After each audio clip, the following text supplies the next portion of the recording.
Welcome to our machine learning project where we chose to tackle the Kaggle competition on predicting the taxi duration. We were a team of five, where Ritvik and Justin worked on the pre-processing and data analysis, while me, Abhishek, and Stephen worked on building the machine learning models. Let's start with the introduction first. The competition aims to predict the total ride duration of taxi trips within the New York City area. Let's jump right into exploratory data analysis. Here, we analyze the columns and develop an understanding of the training dataset. It will help us in pre-processing the data, which in turn can affect the performance of the machine learning models. Starting with the label which we have to predict, that is trip duration, we see that on plotting its density on a log scale, we get a normal distribution with most trips in the 1 to 100 minute range. Some outliers can also be seen on the extreme right of the graph with trip duration greater than 100 hours. The histogram on the right shows the number of trips with different number of passengers.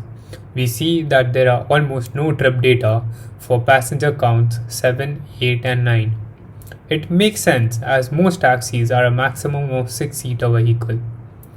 It is also interesting to note that there are no trip records for vendor 1 with passengers more than 4, indicating a 4-seater vehicle. The violin plot on the right shows that the trip duration values for trips with no passengers are widely distributed. Analyzing the pickup and drop off latitudes and longitudes, the graphs on the left side suggest that the latitude values are concentrated in 40 to 41 range. The graphs on the right suggest that the longitudes are concentrated in the -74 to -73 range. The presence of outliers is making the graph spiked.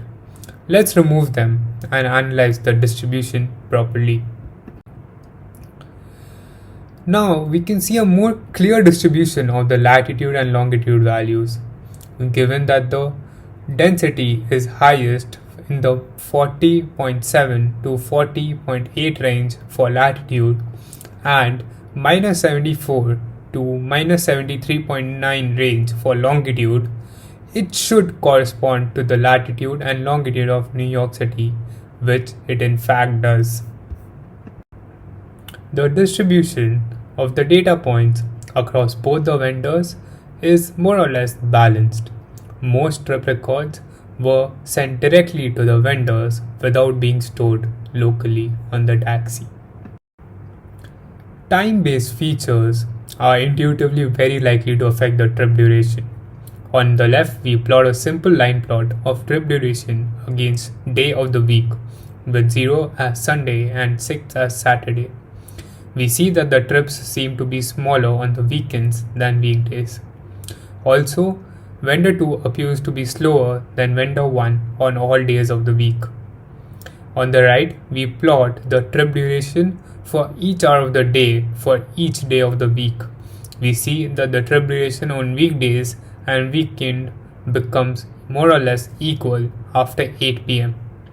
We can also see that there is a sharp increase in trip time for Friday nights and Saturday midnight.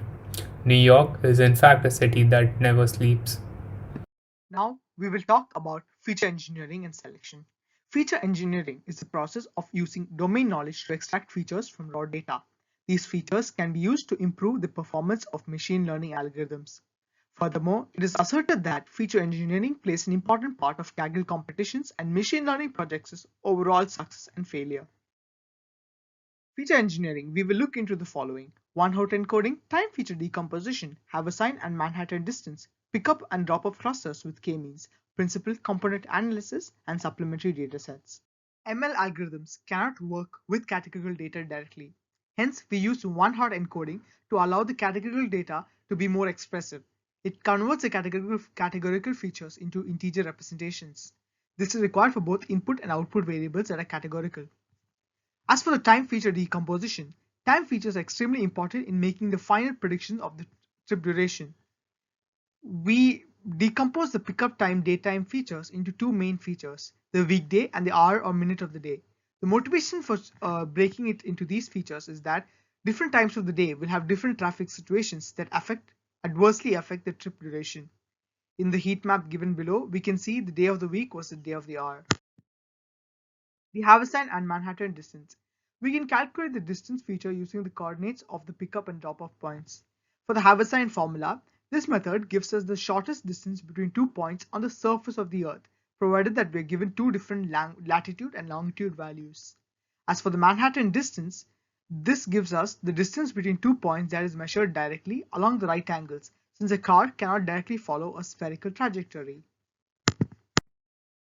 K-means clustering.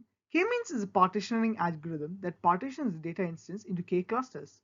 Each data instance belongs to a cluster with the nearest centroid.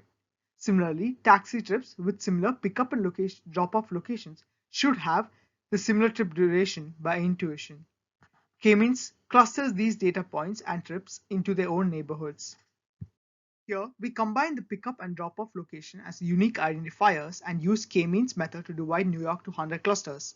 In the figure provided, we use a sample of 10 clusters in order for better visualization, and we can visualize that the pickup and drop-off clusters form neighborhoods in NYC. PCA is a dimensionality reduction method in order to reduce the number of features within a large dataset without losing any of its significance. It helps us to find the redundant features in a dataset and to remove correlated features. It improves the performance of algorithms. It reduces the training time also, which also greatly improves the visualization. In our case, PCA is used to transform the latitude and longitude coordinates.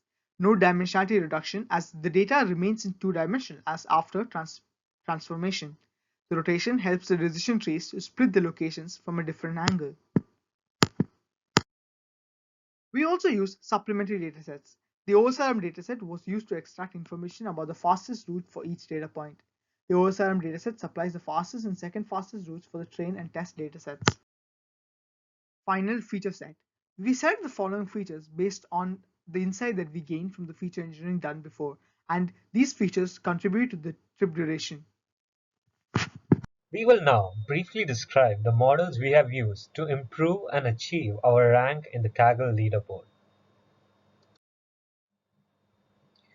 When trying to develop a model that can most accurately predict the trip duration, an assumption that can be made is that the trip duration is directly proportional to the distance traveled by the taxi. A linear regression allows us to model a relationship between the distance traveled by the taxi and the trip duration if one exists. Furthermore, it allows us to exploit any other hidden relationships between the trip duration of the taxi and other parameters such as angle, number of passengers, and so on. However, the high RMSLE error does not corroborate this hypothesis. This leads us to believe that there may not be a linear relationship between the input variables and the output values. We then tried the probabilistic approach. The Bayesian ridge allows us to formulate a regression with the use of a probability distribution to characterize the input variables and the output values. However, the lack of improvement in RMSLE error leads us to investigate other models that can learn more complex relationships between input features and output values. A deep neural network is a multi-layer feed-forward neural network with at least two layers between the input and the output.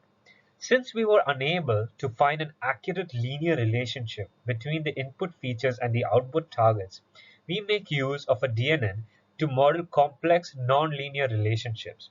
A DNN consists of three parts: the input layer, which is equal to the number of features provided, two or more hidden layers, which aim to learn the hidden or latent relationships between input features and output prediction, and an output layer which we use to obtain a single value as our prediction. We use backpropagation to train the model and update the weights so that the value is more suited, so that the model is more suited for our specific problem. We obtain we observe a significant improvement in the RMSLE error. Since the DNN helps model latent relationships between input parameters and output values, the reduction of error confirms the existence of hidden nonlinear relationships. Decision trees are used to mimic human interpretation of data by breaking a problem into smaller subproblems in the form of decisions. A decision can be used to model classification and regression predictions. For nonlinear predictions, the tree breaks the prediction space into the form of a piecewise function approximating the curve. The reduction in RMSLE error confirms our hypothesis of a nonlinear relationship between input parameters and output predictions. We can better predict target values as decision trees are good estimates of nonlinear relationships. In random forest algorithm, we aim to build decision trees that make the prediction based on a subset of vectors from the inputs. The subsets of vectors are then used to create a decision tree which aims to model the required output values. Similarly, multiple decision trees are created and values from each individual tree is then averaged to provide the estimated trip duration. The use of random forest ensemble model has helped to greatly improve the performance observed by a single decision tree. Moving forward, we investigate similar algorithms that reduce RMSLE error. XGBoost is a type of gradient boosting algorithm. In this algorithm, decision trees are created in sequential form. Weights play an important role in XGBoost. Weights are assigned to all the individual variables which are then fed into the decision tree which predicts results. Weights of the variables predicted wrongly by the tree is increased, and these variables are then fed into the second decision tree. These individual classifiers and predictors then ensemble to give a strong and more precise model. It can work on regression, classification, ranking, and user-defined prediction problems. You can see the score as mentioned in the table below. CatBoost is a type of gradient boosting algorithm that works natively with categorical features. It can deal with these categorical features directly during training rather than pre-processing them beforehand. It works very similar to XGBoost with a few differences. CatBoost implements obvious decision trees, which are symmetric in nature. These are binary trees in which the same feature are used to make left and right split for each level of the tree, thereby restricting the feature split per level to 1, which helps in decreasing prediction time. LightGBM also works very well due to the fact that it is one of the state-of-the-art algorithm while performing regression tasks. It uses gradient-based one-side sampling or GAUSS to find the best split, which is also much faster and more efficient as opposed to techniques used in other algorithms such as XGBoost and CatBoost, which use gradient boosting decision trees. Just like CatBoost, LightGBM is also capable of handling categorical variables by mentioning the list of all feature names in the categorical feature label. It leverages Fisher's method in order to obtain the optimal split. This technique groups a set of categories such that the variance between these groups is minimized. This is also called as exclusive feature bundling or EFB. Ensemble learning is our last final method. We use weighted average in order to perform ensemble learning. It combines the decisions from multiple models to improve the overall performance. We have used both XGBoost and CatBoost in our project. All the models are assigned different weights, defining the importance of each model for prediction, and then the final prediction is obtained by combining the outputs for each individual model. Frequently, an ensemble of models performs better than any individual model because the various errors of the models are averaged out. But this may not be true for all cases. In our case, it certainly holds true, and you can see the results as mentioned in the table below. This is our best performing model as well.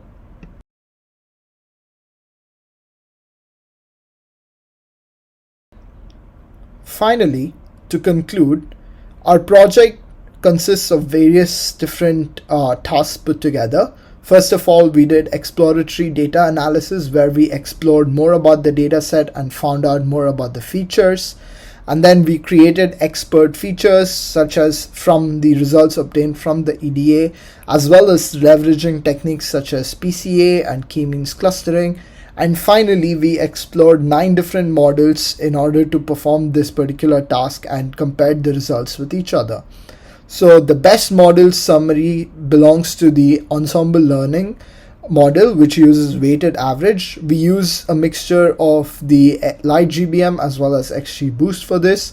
The public leaderboard score comes up to 0.37066 and the private leaderboard score is 0.36817. And when we compare these scores to the leaderboard on Kaggle, we find that our rank is about 51. Thank you.